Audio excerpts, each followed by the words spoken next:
For such a long time in my music career, mixing seemed so daunting to where I would get close to finishing a track and I wouldn't want to work on it anymore because I was confused and I didn't know how to mix it. If this sounds anything like you're in the right place. I'm going to explain to you these simple rules and very simple processes to nailing a mix and getting it very, very good with little effort. Now, there are some very advanced mixing techniques that I'm not going to go over. We're not going to go into anything crazy or scary like mid-side compression or bussing or any of that. But if you follow these steps, your mix is going to sound almost perfect in a very little amount of time. Let's get into it.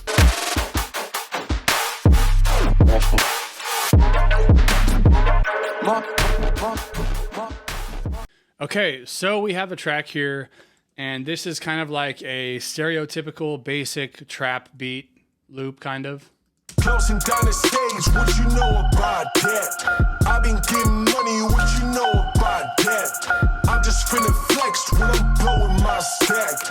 Out there breaking necks, what you know about that?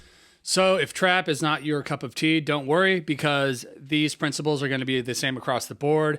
If it's house, if it's dubstep, whatever, as long as we have mid-range elements, so vocals, plucks, instruments, a sub frequency, so a sub bass, womps, what have you, some percussive elements, so some top end, some hi-hats, some shakers, whatever, some vocals, and then some drums, so our kick and our snare.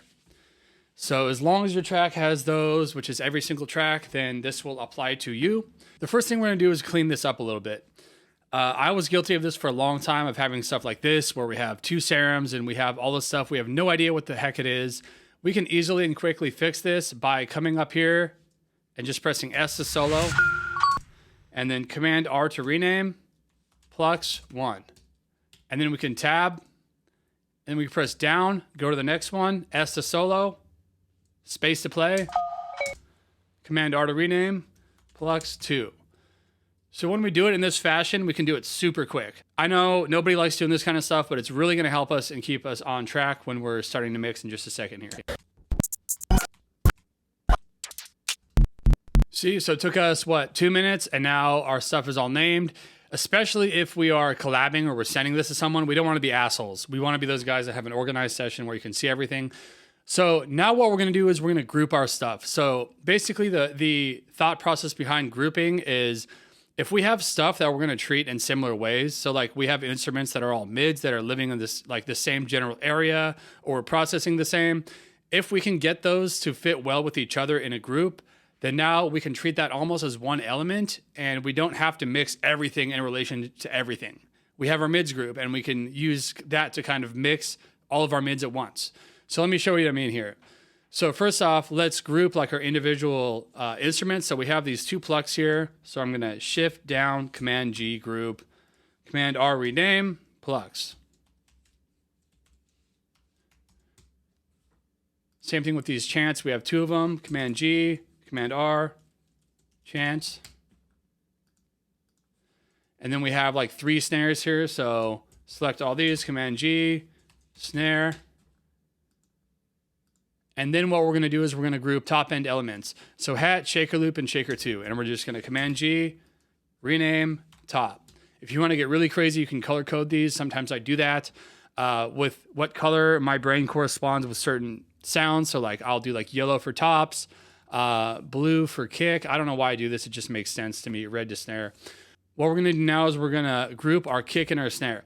Now, the reason we're grouping our kick and our snare is because our kick and our snare are almost exceptions in the mix. So they're like our driving force in the mix, but they're, as far as like our space in the mix goes, they're exceptions because we're going to do ducking for when our kick and our snare hits. And I'll kind of show you what I mean when I'm talking about that in a second. So Command G to group, and I like to call this one KNS, or kick and snare. So groups within groups, we have our kick and our snares, our tops, and now what we're going to do is group our kicks and our snares and our tops, and you guessed it, this is going to be our drums group. All these groups are going to make sense in a second. Bear with me. And now we're down to plucks, chants, sub bass, vox, and our drums. So now we're going to say, what do all 3 of these have in common? All 3 of these are going to be like our general mid-range sounds. So we're going to select these, group, and we're going to name this mids with a Z, or it doesn't count, and our subs. So basically what we have here is This is the way I like to do it. We have our drums, our sub bass, and our mids. And mids can be broken up into instruments, vocals, whatever. Basically, all we want is a dedicated sub bass group, a group specifically for our drums, and then for everything else, all of our instruments, all of our vocals, all that kind of stuff. So we're going to go in here and we're going to mix these one group at a time. So I'm going to start with my mids. So we're going to solo these. Closing down the stage, what you know about that? So first off, we have these two plucks here. And to kind of summarize what we're doing when we're mixing is think of this like a stage. So think we're at like a Broadway play and we have like the actors or the dancers in front of us. Every one of them needs their own spot. So the thing to remember is like if we have stuff in the same frequency that are like sitting in the same spot of the stereo field, then that's going to cause a problem. So let me show you what I mean by that. So like I'm going to grab an imager, which is going to show us Ozone 11 imager. There's a free version of this. It's fire. And this is going to show us on our sound stage where both of these plucks are sitting.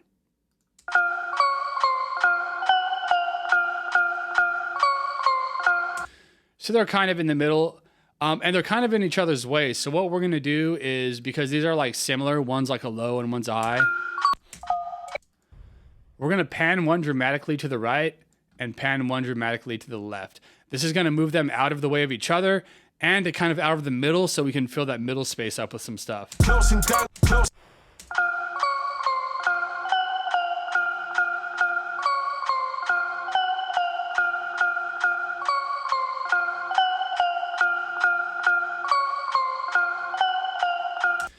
So we're leaning to the left, but that's okay because now we just cleared out a ton of space for things like our vocals. Pretty basic. So with stuff like effects, so like one group I didn't really touch on that I didn't have in this particular loop would be like effects. So white noises, sweeps, that kinds of stuff. That stuff doesn't really apply to the frequency rules because we're going to push that like way in the back. So what I mean by that is we're going to like turn this way down. So let's start like -10. And it's so low that it's not really going to compete or sit in the same ranges as like our other mid-range instruments. You know about that? I've been getting money, what you know about that? So the last thing we have to look at is our vocals here. Closing down the stage, what you know about that? I've been getting money, what you know about that? I'm just finna flex when I'm blowing my stack. Out there breaking next, what you know about that? So you'll notice on our imager here, what we have going on is we have the first half of the vocal is almost in mono. So that means it's almost directly in the middle. Closing down the stage, what you know about that? And then the backing vocal is like layers and they're spread out wide, which is typical for vocals.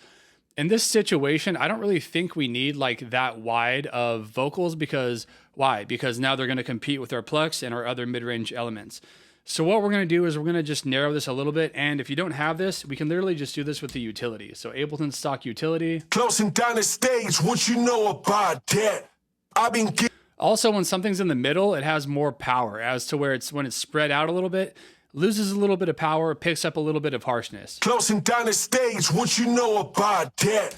So now we have our vocal just taking up the middle and everything else is pushed to the sides. Closing down the stage, what you know about that? I've been getting money, what you know about that? I'm just finna flex when I'm... If you have headphones on, you can hear like there's space and room for everything. What we're going to do now though is we're going to kind of do some volume adjusting. So rule number 1 of mixing is the most important thing is the volume levels. Everything is at 0. I did that for a reason to kind of demonstrate that we can't have everything up in the front. We want depth. We want stuff pushed back. We want stuff in the front. We pretty much, unless they're backing vocals, we pretty much always want our vocals like in the front. So in order to do that, we're not going to turn this up because we're already at 0. We're going to turn everything down a little bit. So we'll turn these plucks down by like -3, and we already have our chance way down at -10. Closing down the stage, what you know about that? I've been getting money, what you know about that? I'm just finna flex when I'm blowing my stack. Out there breaking next, what you know about that? Closing down the stage, what you know about that? I've been getting money, what you know about that? I'm just finna flex when I'm blowing my stack. Out there breaking next, what you know about that? So the mids group is sounding pretty good. Everything has space, nothing's competing. We have depth, so we have different volume levels. Now what you always want to do on your mids group, and every group pretty much except your kick and your sub bass, is you want to high pass it. So I'm going to grab an auto filter, and we're going to cut out the sub frequencies. The only area we want sub frequencies is with our sub bass. So I use 130 as a good rule of thumb. We don't need this. We do not need this in our mids group. Closing down the stage, what you know about that? I've been getting money, what you know about? Like, this is just going to compete with our sub bass and cause noise. We don't want anything down here except for our sub. Closing down the stage, what you know about that? I've been getting money, what you know about that? And then for pretty much every group, very important, we want a little bit of compression. So what glue compression does in particular is it kind of glues everything together, like, and gives it kind of like a common dynamic. So a little bit of the peaks turning down, a little bit of this low stuff turning up, just enough to glue it together to give it like a consistent range almost. So like just to catch those peaks a little bit of the vocals. So we're gonna grab a glue compressor. Closing down this. One super dope tool that I've been using for a while is Compressor Buddy. If you're new to production and you're kind of learning compression, this tool literally saved my life. It basically gives you like a actual reading of what the compression is doing. I'll link in the description. So we'll see here, like we can actually see what our compression is doing. Closing down the stage, what you know about that? I've been getting money, what you know about that? I'm just finna flex when I'm blowing my stack. Out there breaking next, what you know about that? So see how we can actually see these big peaks here being turned down? Closing down the stage, what you know about that? I've been getting money, what you know about that? I'm just finna flex when I'm blowing my stack. Out there breaking next, what you know about that? So yeah, lifesaver. So basically what we're looking at doing in our group here and what we're gonna do in every group is we're going to cut out the frequencies we don't need. That's why we group these in frequencies. So cut out the ones we don't need, maybe accentuate the ones we do, a little bit of glue compression to glue everything together so they have a common dynamic range and then a common range in the spectrum. So common dynamics, common range, and the frequency spectrum. So now we can treat this as one element. Closing down this. Makes our job really easy. So we're gonna move on to the next element, which is gonna be our drums. And we'll start with our kick and our snare.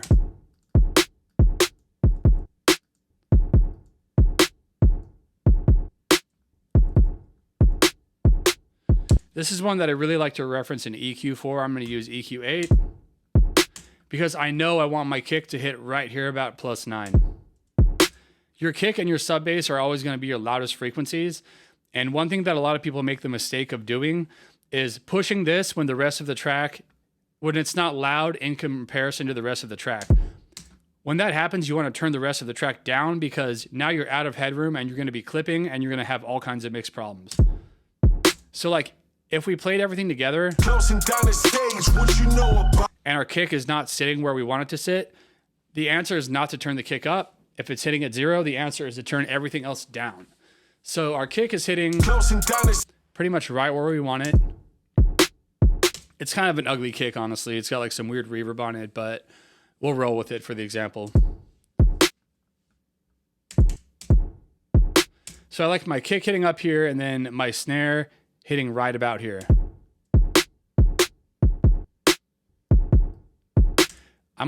Sometimes I'll nudge the snare down like -2 dB. Again, we're trying to make our kick bang. So we're not trying to make the snare quiet, we're trying to make the kick bang.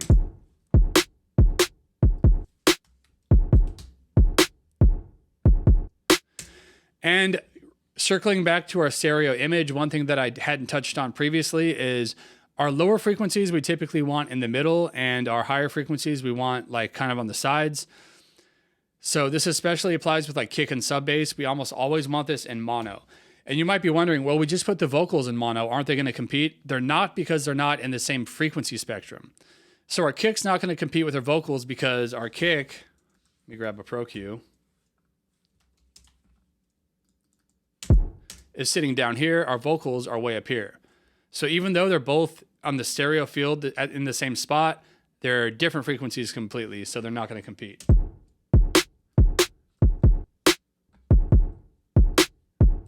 And I'll show you just in case you don't believe me. Closing down the stage, what you know about that? I've been getting money. So the snare a little bit, yeah, but the kick, not at all. So we're gonna make sure our kick is like pretty much in mono. And there sometimes is some stereo imaging on kicks. Like this one has some stereo imaging, but we're gonna make sure at least the bass is mono.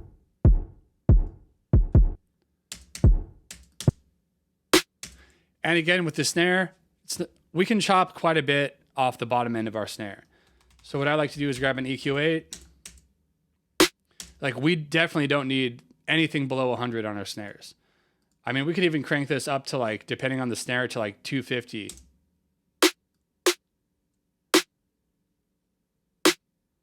$160 is pretty good for this snare.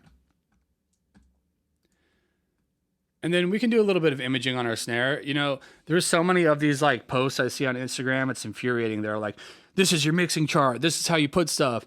And like, it's all so subjective. It's like, there's like good like rules and guidelines like we're going over now, but they're like, put your snare a little bit to the right. Like, no, that maybe that's what this guy's doing. Like, you don't have to do that. We wouldn't do like this. We wouldn't like really hard pan our snare. Sometimes I have, but like not our main snare. We can put a little bit of like panning on it. So what I'm doing here is, notice over here we have track delay. So what this is doing is this is delaying the entire track.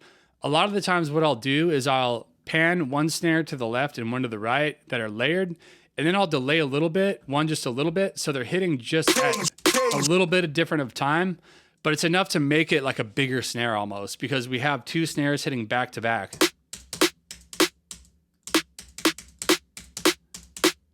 And what this is actually doing is it's causing a Haas effect. So now it's making this snare sound super wide.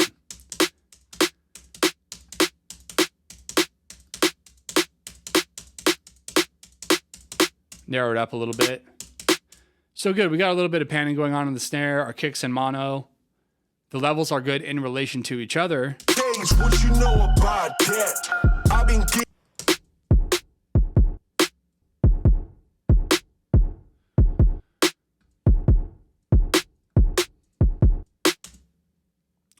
So now our kick and our snare are relatively good in relation to each other.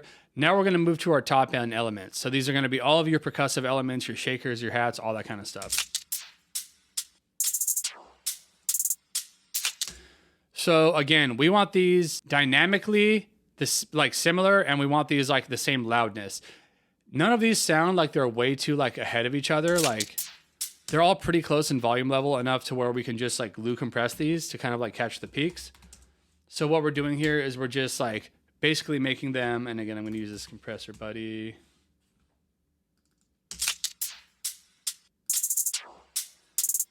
Giving them like a common, like we don't want this big peak here. We don't want the quiet peaks. We want them like all generally like relatively close. We want a little bit of like some a little bit more quiet than the other, but generally we want them like pretty close to each other.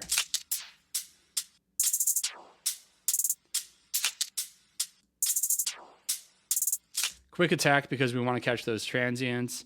4:1 ratio is good, and we'll put release on automatic, and then we'll just slowly like decrease this threshold.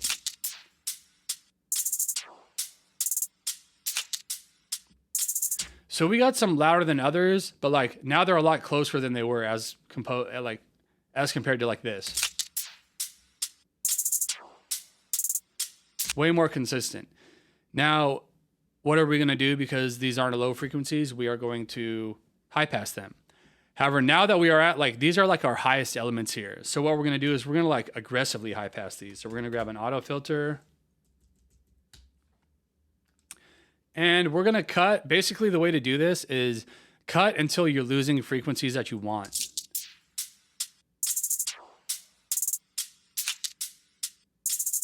So right around that 1K, we're like losing stuff that we actually want to keep. But none of this bottom stuff, I don't really think we need it at all. So now going back to a rule of stereo imaging, these are our highest elements. So like we can push these way to the side if we want. So let's grab an imager, ozone imager, or if you don't have that, a stock utility.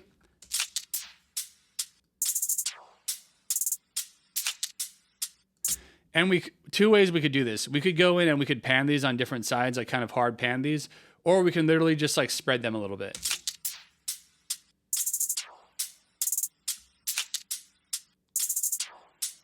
That sounds pretty good to me. Pretty much all I did was spread them a little bit.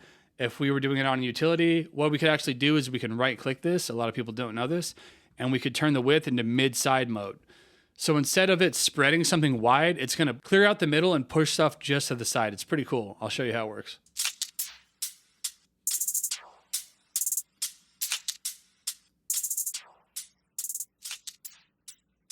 So see how it's pushing stuff like way to the side as opposed to like if it was on not on mid-side mode, it still has this information here. So that's a really useful tool to like not have it take up the middle. We can just push it on the sides. But again, loses power, so keep an eye on that. So going back to our volume levels, kick and our snare are at 0. So like we want those to pretty much be like the loudest thing. Our top end elements, we want those to be relatively quiet. We want those like kind of pushed in the back. So what we're going to do is we're going to turn this whole group down by -4 dB. That's kind of my starting point on tops. What you know about that? I've been getting money, what you know about? But again, remember, we also compress stuff and we didn't use makeup gain. So in compressing, we might not even have to reduce it by 2 dB.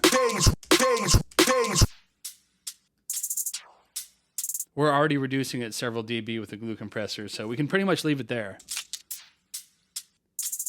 Again, everything is living in the same frequency range. It's living on the same spot on the stereo field. Those are really the only rules. Like it's so simple. Like once you can kind of like visualize it in your head, tops go on the side. They are cut the most. Mids kind of go in the middle. They sit in the middle of the frequency ranges. And then coming down here to our sub bass. This, again, I'm going to use my Pro Q to kind of gauge where this is at. We typically, again, like our kick, want it at about +9. It's pretty good. So again, we're going to reference everything to this. Sometimes we have to turn this down by a couple dB. I'm pretty much just going to leave it. So if you're at this point or you're trying to mix a track and your sub bass is not bang, what does that mean? It means we're going to start turning other stuff down. We're not going to turn our sub bass up because there's nowhere to turn our sub bass up unless we want it to clip. So now, circling back to what I was saying about the groups, this makes our mixing job really easy because now all we have to do is mix these groups in relation to each other. So like all of our mids are good in relation to each other. All of our drums are. We just have to mix these three to where we want them. What you know about that? I've been getting money, what you know about that? I'm just finna flex when I'm blowing my stack.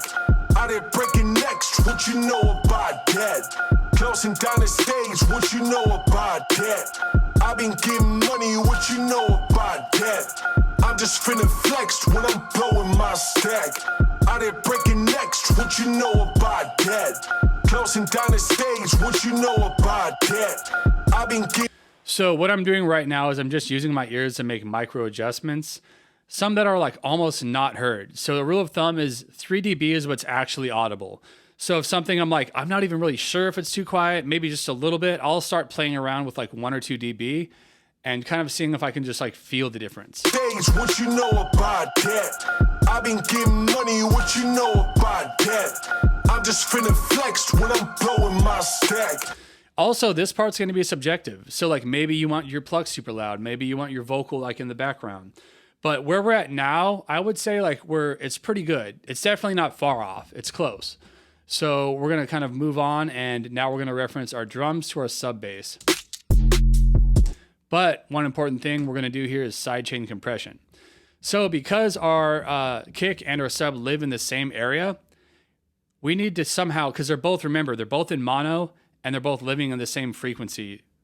They're both living at that they both have frequencies in that 250 hertz range. So because of this, we need to figure out a way to almost put these together like a puzzle, and that's what we're going to do with sidechain compression. So for those of you who are unfamiliar with sidechain compression, basically what it is it's taking the signal from one track and using it to automate another track.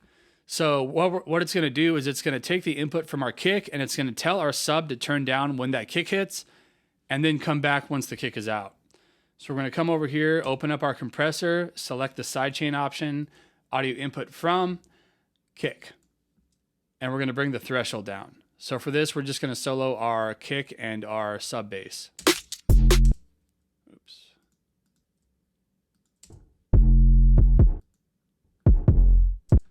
So we're going to just bring this ratio down.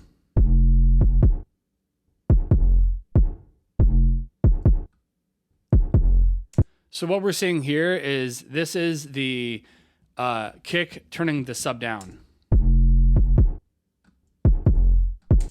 We want a quick attack because we want it to come in fast. Release, we can leave at 30. Some people really crank this ratio so we can really go hard.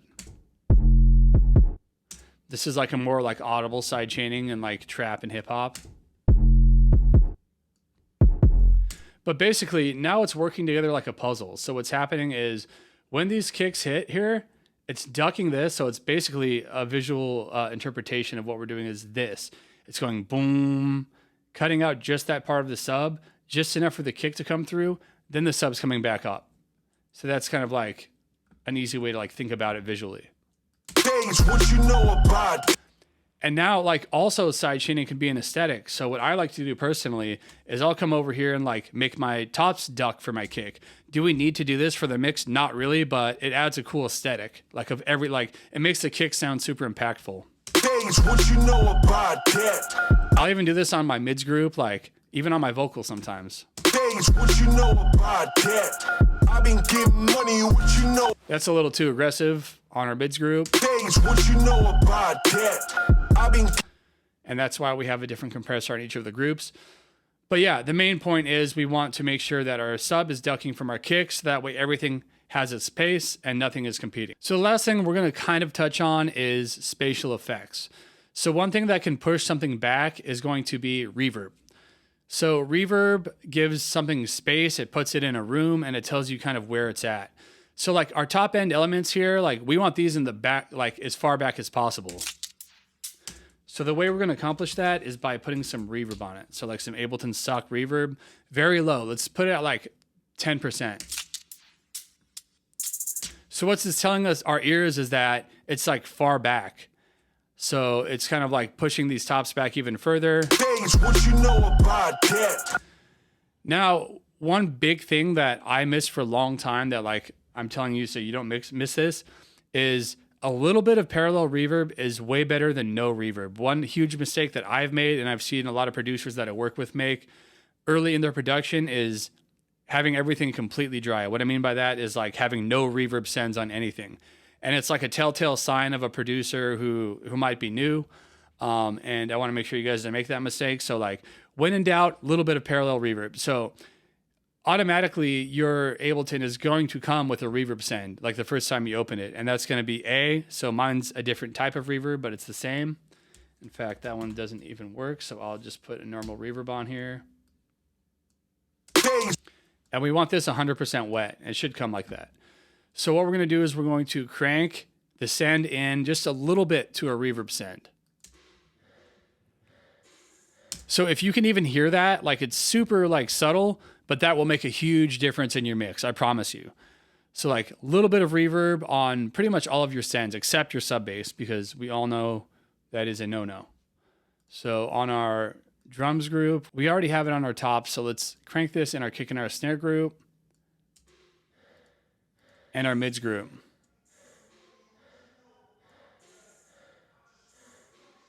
Blowing my stack. Out there breaking necks. What you know about that? Closing down the stage. What you know about that? I've been getting money. What you know about that? I'm just finna flex when I'm blowing my stack. So we're sounding pretty good. You know, there's a lot of stuff we can carve in and start doing, but I kind of did this just to show you the basic principles of like, think of it as a soundstage. Think of where everything's sitting. So we want things only in a certain frequency, sitting only in a certain part of the stereo image. And if we do that, like we really can't go wrong. The last thing I'm going to do is I always look at my master on a Pro Q or like an EQ because I know what it's supposed to look like. And it's going to look like this regardless of what kind of track it is. So it could be a house track. It could be a freaking Beatles song from the 70s. It's going to have this shape right here. What you know about that? I've been So it's going to have a big, loudest part right here, and it's going to slowly slant down to here. What you know about that? I've been getting money. What you know about that? So we did a pretty good job of making sure that this shape is pretty much what we're looking for. Notice here we have like some rogue frequencies, and there are some ways to attenuate these. There's not any like great ones, except for like manually EQing them in Ableton. But if you have Pro Q, which if you don't have it, you should, because it's like my favorite plugin of all time. It's the most handy utility you'll ever use. You can literally just drag these down. And what we can do is we can actually drag them down and then make these dynamic so it only turns these down when it's a problem, which is super dope. What you know about that? I've been getting money. What you know about that? I'm just finna fly. And the last thing I usually do before I export is, I mean, I would do like some mastering compression. I would do some multiband compression. That's kind of like another topic that's not really necessary. It's like very finite stuff, but I would cut out the very lows. These are not frequencies we want. It's just like noise. And the very highs, you'll see like if you import like a mastered song, these are usually chopped because we can't hear these frequencies, and these are like rumble that gets in our way. What you know about that? I've been getting money. What you know. And just for the sake of finishing the track, I would put a saturator on the master and crank it just a little bit. What that does is it glues everything together and it gives everything a common sound. So it all sounds like similar and like it's cut from the same cloth. So a little bit of saturation. What you know about that? I've been getting money. What you know about that? I'm just finna flex. And we're gonna run it into a limiter so we don't have any clipping coming out. What you know about that? I've been getting money. What you know about that? I'm just finna flex when I'm blowing my stack. So that's pretty much like the basics of mixing. Again, this, this is like honestly 80% of the mix. The rest, like you can go super technical, but like this sounds good enough to drop. There's nothing so bad or wrong with it that anybody's going to pick up on it. And this is a super good start to your mix. Like we're almost there. Like we could do some finite stuff, but we don't really need to. So I really hope this helped you guys. If you have any questions or you get stuck anywhere, I do offer mentorship lessons. I'm going to drop the link in the description. If you know how to do this and you want to move on to like some more advanced stuff, definitely hit me up. I have 3 degrees in music production, so I can definitely help you take your stuff to the next level. So thank you guys for watching. Hope this helped you guys, and I will see you next time.